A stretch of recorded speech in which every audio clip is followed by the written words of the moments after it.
What's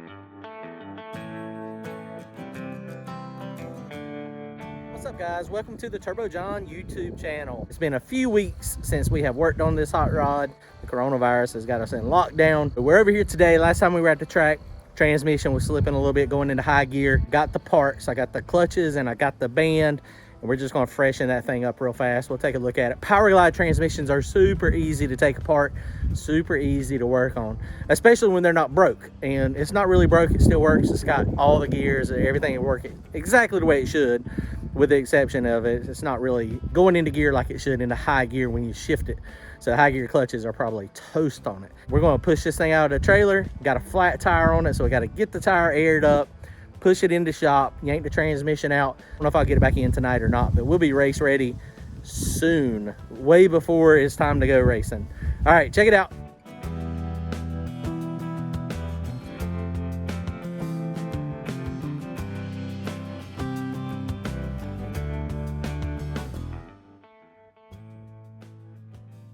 Here's a little bit about my setup real fast. If people have not seen it, people that are new to the channel. Forced inductions, 102 millimeter turbo, GTR 102. It's a Garrett based turbo. It's got a 140 housing on it. Well, actually it's a 139 ball bearing unit. This thing is awesome. Works really good. Non-intercooled methanol, small block Chevrolet. Okay, the motor is 364 cubic inches. It's a Bryan crankshaft, 3.34 stroke. Bore size is 4.165. So it's a very short stroke, big bore. It's got the Holley HP system, coil on plug. These are D585 coils off of a LS truck motor, 23-degree heads, profiler heads, drive on it. It's the Dart Iron Eagle block, aluminum GRP rods, CP bullet pistons, eBay headers, fuel cell in the front, methanol. It holds about 3 gallons. It does not have water in the block right now. I'm fixing to change that. It's got water run through the heads. I got solid head gasket on it. This is my Holley blue or black fuel pump. That is what circulates water through the heads, keeping the hot spots out. EFI intake, JGS 60 millimeter blow off valve. It's got 2 wastegates off of eBay, 550 pound injectors, precision. Those things work pretty good. A little hard to control down low, but not too bad. Holley fuel pressure regulator. It's got a belt drive fuel pump down on the bottom. This is the Enderley 110. It flows, I think it's 11 gallons, 9 or 11 gallons per minute. So it's doing pretty good. Under the valve covers, it's got T&D rocker arms. It's a mix match set, stuff that I bought used. This is a $50 LS style throttle body, 102 millimeter. I think I paid like 50 or 60 bucks for it. So that works like a champ. Distributor in the back, that's my cam sync. It is off of a Vortec motor. You can buy them also from EFI Connection. It's got a cap. It's just a single pickup, so that works pretty good. I do have also down here, it's got a 58X, so that thing works pretty good. Okay, let's get started.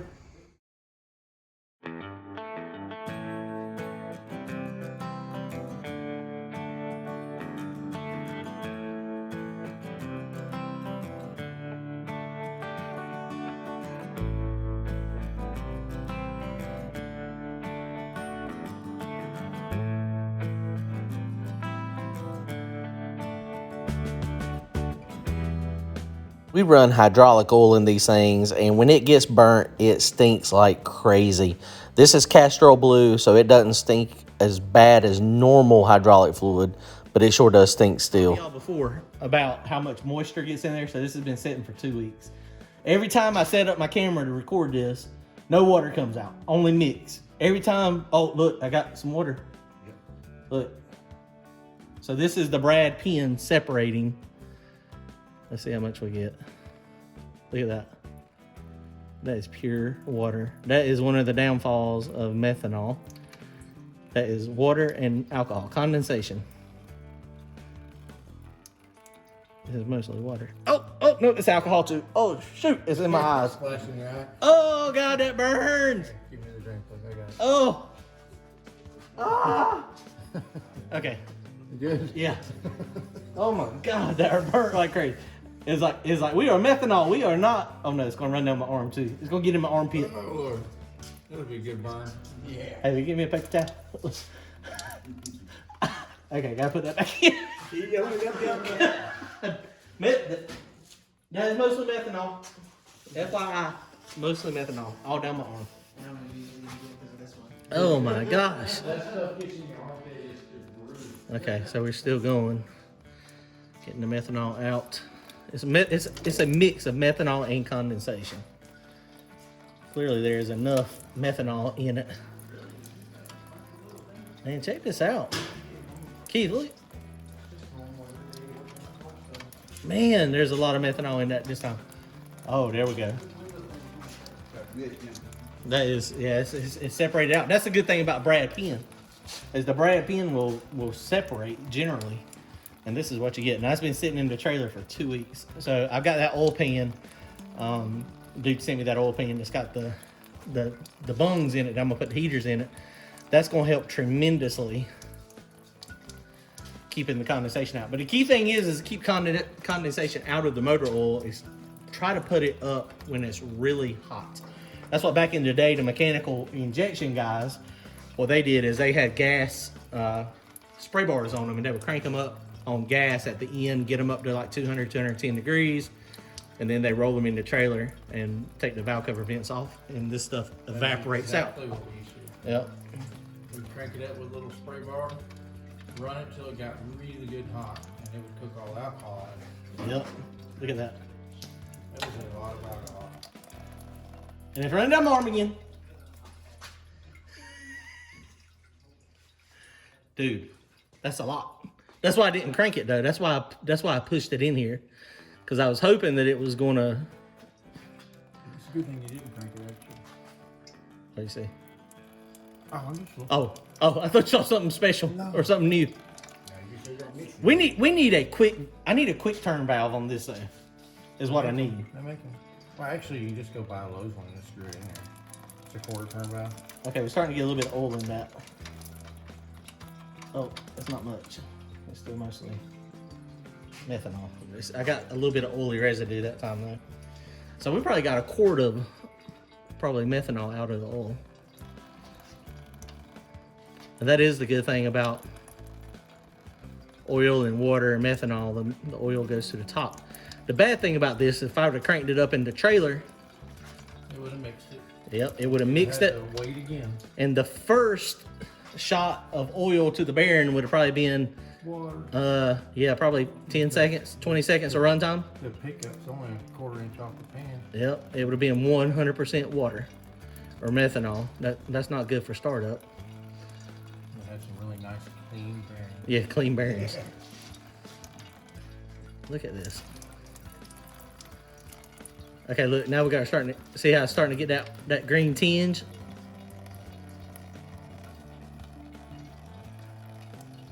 That's a lot of methanol and water in it. Uh-oh.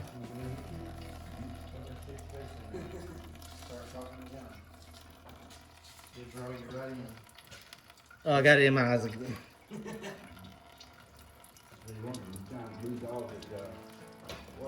There's not really any viscosity right there though.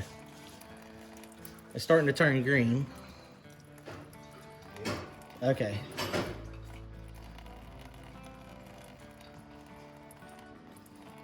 Yeah, we're close to the, there you go. You see the consistency change? No, I can't get it back in there. Okay, so now we got the methanol mostly out. All right, that is a lot of water and methanol. So that is what happens sometimes when you run methanol, and that's why a lot of people change their oil. They just run, you know, the cheap oil. They run Rotella that is cheap, and they just change it every 3 or 4 passes. So that is why I choose to just boil mine out and try to keep it drained.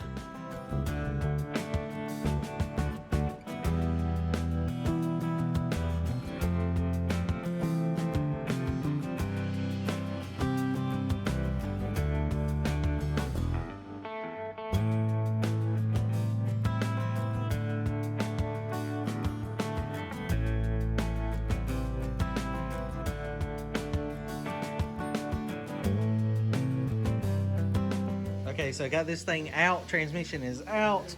This is just powerglide. This is a PTC converter.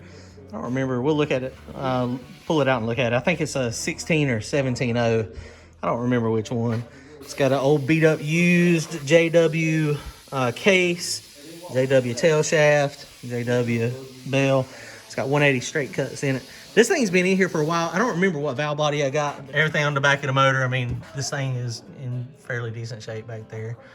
But I ain't gonna do anything back there. The only thing I gotta do is I'm gonna put clutches in this thing, band, and probably do front seal, maybe a rear seal. But it shouldn't be too bad. Hopefully it'll work out okay. You can see all up under here. I need to spend some time up under here dealing with my cleanliness, but I mean, I just ain't done it. That's my dump valve that I put on it. I'm not really using it. I was using it opposite of what Shannon is doing and some other people. I was using it trying to tighten the converter up a long time ago. What mine did, the way mine worked, the fluid comes through here and goes into the solenoid, and it's normally open. And then when I would energize the solenoid, then it would bypass, the fluid would go through this little -3 line, and I got a jet in it here, and then it would go back to the transmission cooler. And what that would do is it would just restrict the fluid going out of the converter and make it super, super tight. But I'm not using that anymore. I can probably take this thing off. I might go ahead and take the cooler off of it anyway. I just got this little one back here. I mean, there's a lot of people that don't even run coolers, but I may do it. The fan's being broke on it. I may take mine off at some point here. I don't know, but it gets hot every pass. So if it gets hot every pass, I mean, it's, you know, it's trying to cool. Okay, so here's the converter. It is a PTC 16.0, 9.5 inches, 9.5, 16.0. So that works really good for me. The converter is in good shape. So you can see, I'm not going to take this thing all the way apart tonight. It's got a lot of oil and stuff in here. It needs to be cleaned. But so I think that's it for tonight. It's getting kind of late. All right, guys, y'all comment, like, and subscribe. We'll see y'all soon. Thanks.